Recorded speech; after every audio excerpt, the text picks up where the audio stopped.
Moment में उसके होश उड़ जाते हैं क्योंकि उसने देखा कोनी की बॉडी को जो ट्रक के अंदर बेजान पड़ी हुई थी। तभी अचानक एक आवाज सुनाई देती है जो उनकी तरफ बढ़ रही होती है। एमा और नॉर्मन तुरंत ट्रक के नीचे छुप जाते हैं। वहीं से वो दोनों अपनी आंखों से देखते हैं कैसे कुछ डरावने शक्ल वाले डीमंस सामने आते हैं। वो डीमंस ग्रेसफील्ड ऑर्फनेज को ब्रीडिंग ग्राउंड कहकर बुला रहे होते हैं और बच्चों के मांस की टेस्ट की तारीफ करते हैं। उनमें से एक तो कोनी की एज को लेकर कंप्लेन करता है और फिर पूछता है बड़े बच्चों को हम कब ले जा सकते हैं, क्योंकि इन डीमंस के लिए जवान बच्चों का मांस और भी बेहतर क्वालिटी का होता है छोटे बच्चों के मुकाबले में। लेकिन सबसे ज्यादा झटका एमा और नॉर्मन को तब लगा जब उन्होंने मामा को देखा। वही मामा जो उनकी देखभाल करती थी, वही माँ जिसे वो प्यार करते थे, वो इन्हीं डीमंस के लिए बच्चों को बेच रही थी जैसे सब कुछ उसके लिए एक रूटीन हो। तभी अचानक एक डीमन रुक गया। उसने हवा में बू महसूस की और नीचे झुककर ट्रक के अंदर देखने लगा। लेकिन उसी वक्त एमा और नॉर्मन ने एक पल का भी इंतजार नहीं किया, वो वहाँ से भाग निकले। अगले दिन एमा सब कुछ जानने के बाद भी सबके सामने एक मुस्कान बनाए रखती है, अपनी मामा के सामने भी। लेकिन अब एमा को समझ आने लगा था कि ऑर्फनेज के रूल्स इतने स्ट्रिक्ट क्यों हैं, खासकर ये रूल कि कोई भी फेंस के पार नहीं जा सकता। इसी सवाल का जवाब ढूंढने के लिए एमा और नॉर्मन ने एक नया रिस्क लिया। वो प्लेग्राउंड की बाउंड्री के उस पार चले गए जहां उन्होंने देखा एक बहुत ऊंची दीवार जो उन्हें बाहर की दुनिया से अलग करती थी। ये देखते ही दोनों ने एक प्लान बनाना शुरू किया यहाँ से भागने का, उन डीमंस के लौटने से पहले। लेकिन इसी बीच ऑर्फनेज में हलचल मच जाती है क्योंकि एक बच्चा जंगल में खो गया था। सब परेशान थे लेकिन मामा बिल्कुल शांत थी। उसने अपनी पॉकेट से एक डिवाइस निकाली जो किसी कंपास जैसा दिख रहा था और उसी डिवाइस की मदद से वो जंगल में उस बच्चे को ढूंढने निकल गई। एमा और नॉर्मन ने जब ये देखा तो वो दोनों कंफ्यूज हो गए, लेकिन फिर उन्हें समझ आया ये डिवाइस असल में एक ट्रैकर था जो हर बच्चे के कान में इम्प्लांटेड था। मामा ने जानबूझकर ये ट्रैकर सबके सामने निकाला था, एक वार्निंग के रूप में उन सब के लिए जो ऑर्फनेज से भागने की सोच रहे थे। और इसका मतलब ये भी था कि मामा को शायद पता चल गया था कि एमा और नॉर्मन ने फेंस क्रॉस किया था। एमा और नॉर्मन आखिर में रे को सब कुछ बता देते हैं क्योंकि चाहे जो भी हो रे उनके जितनी ही उम्र का है। और उस दिन जब एमा और नॉर्मन कोनी का पीछा कर रहे थे तब रे भी सब कुछ देख चुका था। सब कुछ जानने के बाद रे भी एस्केप प्लान में शामिल हो जाता है, लेकिन वो थोड़ा परेशान भी होता है क्योंकि उसके हिसाब से सारे बच्चों को ले जाना मुश्किल होगा। ऊपर से उन्हें ये भी नहीं पता कि बाहर की दुनिया कैसी है। यहीं से वो लोग लाइब्रेरी में मौजूद किताबों के जरिए बाहरी दुनिया के बारे में इन्वेस्टिगेट करना शुरू करते हैं। अगर ये डीमंस वाकई बच्चों का शिकार करते हैं तो रे इस कंक्लूजन में आता है कि ये डीमंस स्पेशली उनके दिमाग के लिए उनका शिकार करते हैं। इसका मतलब अगर कोई बच्चा छोटी उम्र का हो तो उसका ब्रेन उतना क्वालिटी वाला नहीं होता, लेकिन अगर किसी की एज 16 के आसपास है तो उनका ब्रेन हाई क्वालिटी कैटेगरी में आता है। इसीलिए मामा हमेशा सबसे कहती थी कि अच्छे से पढ़ाई करो। इसके अलावा उन्हें लाइब्रेरी में मिलती हैं कुछ किताबें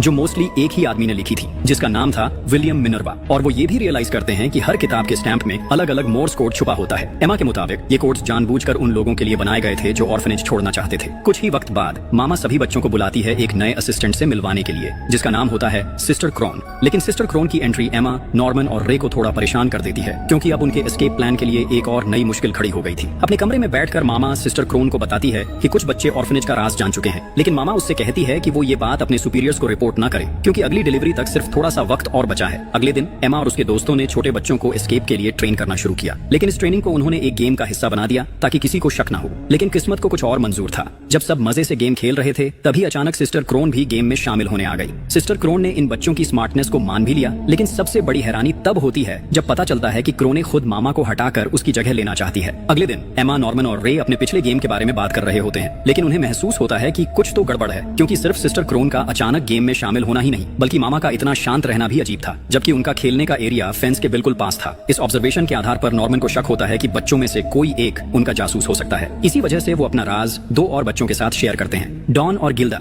जो उनके ही उम्र के थे। शुरुआत में डॉन उन पर विश्वास नहीं करता, उसे गुस्सा इतना आता है कि वो रे को मार देता है अपना गुस्सा निकालने के लिए। लेकिन गिल्डा अलग थी, उसने इस बात पर तुरंत विश्वास कर लिया क्योंकि उसके लिए एमा, जो हमेशा अपनी मामा से इतना प्यार करती थी, उसका अचानक झूठ बोलना किसी ऐसी बात के लिए जो सच ना हो, ये सोचना भी मुश्किल था। फिर डॉन और गिल्डा को कन्विंस करने के बाद नॉर्मन एमा और रे को बताता है कि उसने डॉन और गिल्डा को टेस्ट किया था। उसने दोनों को अलग अलग जगह छुपी हुई रस्सी की लोकेशन बताई थी और उसने सोचा था कि अगर किसी जगह से रस्सी गायब होती है तो वही शख्स जासूस होगा, और इसी तरह राज खुल जाता है, जासूस कोई और नहीं रे ही था। असल में नॉर्मन ने रे को भी उसी गेम के जरिए टेस्ट किया था। जब वो पकड़ा गया तो रे आखिरकार सब कुछ मान लेता है और बताता है कि जब से वो छोटा था तभी से उसे ऑर्फनेज का राज पता था, लेकिन वो खुद को बचाना चाहता था, इसलिए उसने मामा के साथ मिलकर काम किया था। मामा ने उससे वादा किया था कि जब वो 16 साल का हो जाएगा तब उसे बाहर की दुनिया का एक गिफ्ट मिलेगा। रे ने उस दौरान हर बच्चे के बारे में मामा को जानकारी देनी थी, लेकिन खुशी की बात ये थी कि रे ने मामा को सब कुछ नहीं बताया था, और दूसरे शब्दों में रे पूरे वक्त से डबल गेम खेल रहा था। उसने ये तक कबूल किया कि उसने सब कुछ प्लान किया था ताकि एमा और नॉर्मन को ऑर्फनेज का राज पता चल सके रे ने जानबूझकर कोनी का डॉल चुराया था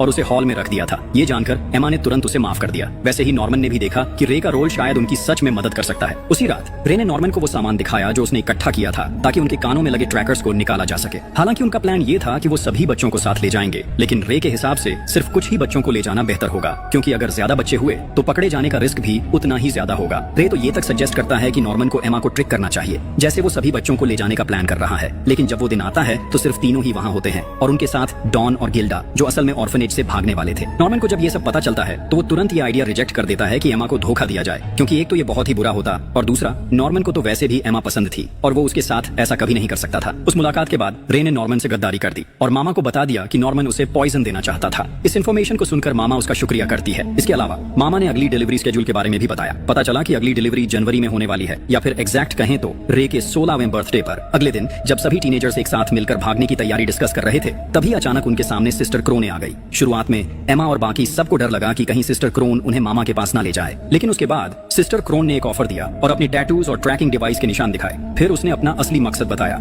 सिस्टर क्रोन असल में मामा को, जिसका असली नाम इजाबेला है, हटाकर उसकी जगह लेना चाहती थी। अगर ये बच्चे भाग जाते हैं तो इजाबेला का नाम खराब हो जाएगा और उस पोजीशन पर सिस्टर क्रोन को रख दिया जाएगा। इसलिए सिस्टर क्रोन ने मामा से छुटकारा पाने के लिए साथ मिलकर काम करने का ऑफर दिया। लेकिन क्योंकि एमा और बाकी सब अभी भी सिस्टर क्रोन की कहानी को लेकर क्यूरियस थे, उसी रात उन्होंने डिसाइड किया कि वो दोबारा क्रोन के रूम में जाकर उससे मिलेंगे। वहाँ सिस्टर क्रोन ने बताया कि ये सब कुछ एक लंबी लड़ाई के बाद हुआ, एक वॉर जो इंसान और डीमंस के बीच चली थी, जहाँ डीमंस इंसानों का शिकार करना चाहते थे। लेकिन जब दोनों तरफ से लड़ाई बढ़ने लगी, तब इंसान और डीमंस ने आपस में एक पीस ट्रीटी साइन किया और लड़ाई बंद कर दी, जिसके बदले ह्यूमंस को ये कुर्बानी देनी पड़ी कि कुछ लोगों को डीमंस के लिए भेजा जाए। और तभी बना ये ऑर्फनेज सिस्टम, जहाँ इंसानों को लिटरली लाइफ स्टॉक बना दिया गया, जिंदा रहते हुए बड़े होने दिया जाता है, सिर्फ इसलिए ताकि डीमंस उनका शिकार कर सके। और ग्रेसफील्ड हाउस, ये तो बस तीसरा ऑर्फनेज था उन सब में से जो सिस्टर क्रोन जानती थी। लेकिन सबसे बड़ी बात ये थी कि इतनी इन्फॉर्मेशन देने के बावजूद भी क्रोन को एमा और उसके दोस्तों से कुछ भी रिटर्न में नहीं मिला, ना भरोसा ना साथ। लेकिन इस बार बच्चों ने ये सब जानबूझकर किया था, क्योंकि वो डर गए थे जब सिस्टर क्रोन ने ये जानना चाहा कि ट्रैकिंग डिवाइस को कैसे डिसेबल किया जा सकता है। अब जब रे को समझ आया कि क्रोन अब उनके मिशन का हिस्सा नहीं बन सकती, तो उसने अपना डबल एजेंट वाला खेल शुरू किया और सीधा मामा के पास जाकर बता दिया कि सिस्टर क्रोन मामा के खिलाफ कुछ करना चाहती है। और फिर जैसे ही एक्सपेक्टेड था, कुछ ही देर बाद मामा ने एक लेटर डिलीवर किया जिसमें लिखा था कि सिस्टर क्रोन को ट्रांसफर किया जा रहा है ऑर्फनेज नंबर 4 में। क्रोन डिसअपॉइंटेड थी क्योंकि उसके हाथ कुछ भी ऐसा नहीं लगा जिससे वो मामा को हटा सके। गुस्से में आकर उसने सारी इन्फॉर्मेशन लीक कर दी एक बुजुर्ग औरत को जो गेट कीपर थी। लेकिन उस बुजुर्ग औरत ने बस इतना कहा,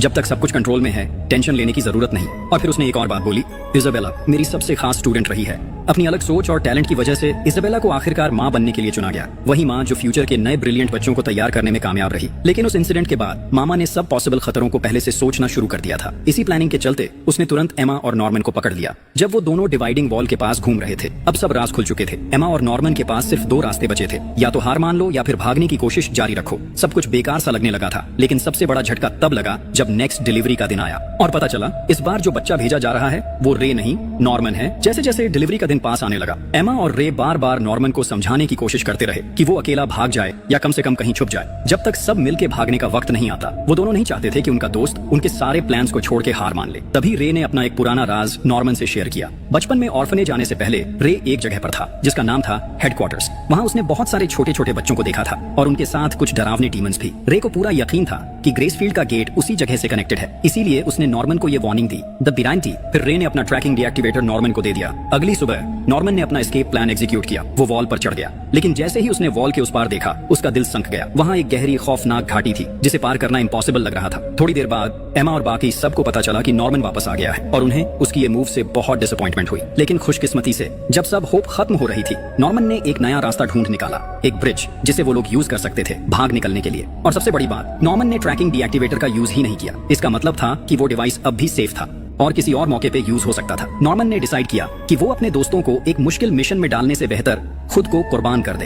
हाँ, इस बार नॉर्मन ने अपना दिल बड़ा किया और ये एक्सेप्ट कर लिया कि अब उसे अपने दोस्तों से अलग होना पड़ेगा, क्योंकि अगले दिन नॉर्मन को पिक करने का वक्त आ गया था। जब वो गेट तक पहुंचा तो वहाँ एक आदमी उसका इंतजार कर रहा था। शुरुआत में नॉर्मन को लगा कि ये आदमी मिनर्वा है, वही मिस्टीरियस आदमी जिसके कोड्स उन्हें लाइब्रेरी बुक्स में मिले थे। लेकिन उस आदमी ने तुरंत मना कर दिया। उसने कहा, मिनर्वा को तो कब का हटा दिया गया है। फिर उस मिस्टीरियस आदमी ने एक और बात कही, मैं ही वो हूँ जिसने इंसानों और डीमंस के बीच का पुराना समझौता तय किया था। उस आदमी ने सिर्फ एक ही बात बोली, जो कुछ भी किया जा रहा है वो इंसानियत के भले के लिए है, चाहे उसमें उन बच्चों की बलि ही क्यों न देनी पड़े जिनमें नॉर्मन जैसे ब्रिलियंट दिमाग होते हैं। इस हाल में नॉर्मन के पास सिर्फ एक रास्ता बचा था, सरेंडर करना। लेकिन जाने से पहले उसने ये कहना नहीं भूला कि अभी भी होप बाकी है। बाहर एक दुनिया है जहाँ कुछ लोग अब भी हैं जो सब कुछ बदल सकते हैं, जिससे फ्यूचर में कोई भी इंसान उन जैसे दर्द से ना गुजरे। नॉर्मन के जाने के बाद एमा और उसके दोस्तों का हौसला टूटने लगा। रे इतना होपलेस हो गया कि उसने डॉन और गिल्डा को ट्रैकिंग डिवाइस दे दिया, अगर वो कभी भागना चाहें तो यूज कर सकें। एमा भी लगभग हार मान चुकी थी। ऊपर से मामा का प्रेशर लगातार बढ़ता जा रहा था और सबसे ज्यादा शॉक तब लगा जब मामा ने एमा को एक डील ऑफर की, अपनी पोजीशन मुझे दे दो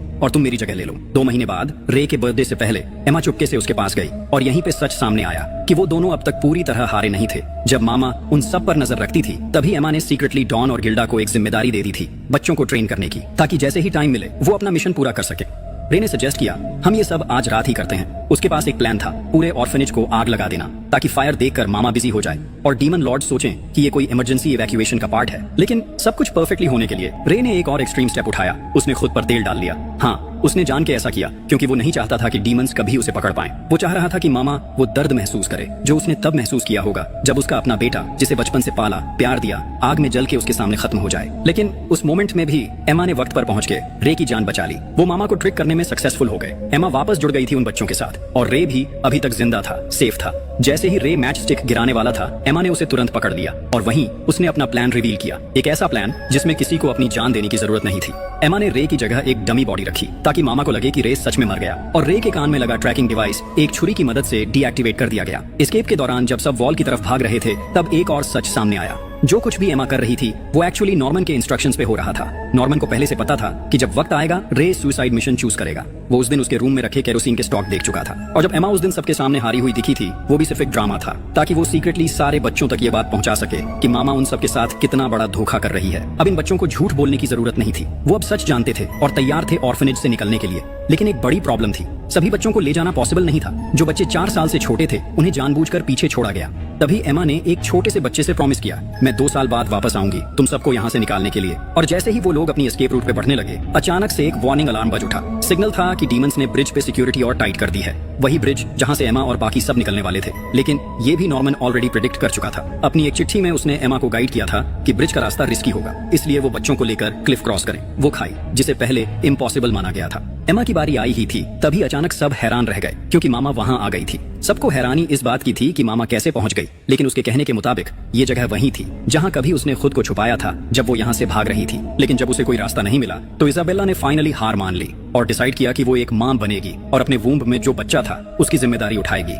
एम्मा के कन्फेशन के मुताबिक मामा ने उसे सब कुछ दिया है, न इसलिए कि वो सबको प्रोडक्ट समझती थी, बल्कि इसलिए क्योंकि उसने उन सबको वैसे ही प्यार दिया, वैसे ही फीलिंग्स दी जैसे एक माँ अपने खुद के बच्चों को देती है। इसी वजह से आज सब बच्चे इतने स्ट्रांग और ब्रिलियंट बने हैं। लेकिन फिर भी एम्मा अपने दोस्तों को दूसरी तरफ अकेला छोड़कर नहीं जा सकती थी, चाहे मामा उस रोप को ही क्यों न काट दे। मामा को अब अपने किए हुए हर एक काम का सच में अफसोस है, और सबसे बड़ा सच ये है जो बच्चा उसके पेट में था वो रे था, एक ऐसा बच्चा जो अपनी माँ के होने के बावजूद जिंदगी भर उसकी पहचान के बिना बड़ा हुआ। फिर मामा वापस ऑर्फनेज गई और उन छोटे बच्चों से माफी मांगी जो फेंस के उस पार कब से उसका इंतजार कर रहे थे। उसी वक्त जंगल के बीच एमा ने बच्चों को एक पेन दिखाया जो नॉर्मन छोड़ गया था, लेकिन असल में ये पेन नॉर्मन का नहीं था, ये तो सिस्टर क्रोन ने छुप के दिया था जब उसे ट्रांसफर किया जा रहा था। और फिर पता चला ये पेन विलियम मिनर्वा का है, एक ऐसा पेन जो एक आउल का हॉलोग्राम प्रोजेक्ट करता है जो आगे जाकर उन सब बच्चों को एक सेफ जगह तक गाइड करेगा। दूसरी तरफ इजाबेला को उसकी सबसे बड़ी गलती के लिए आखिरकार सजा मिल ही गई। एमा और कुछ बच्चों को भाग जाने देना ये उसकी सबसे बड़ी चूक थी, और इस चूक के लिए उसे एक भयानक अंजाम का सामना करना पड़ा। एक डीमन आया और उसने इजाबेला को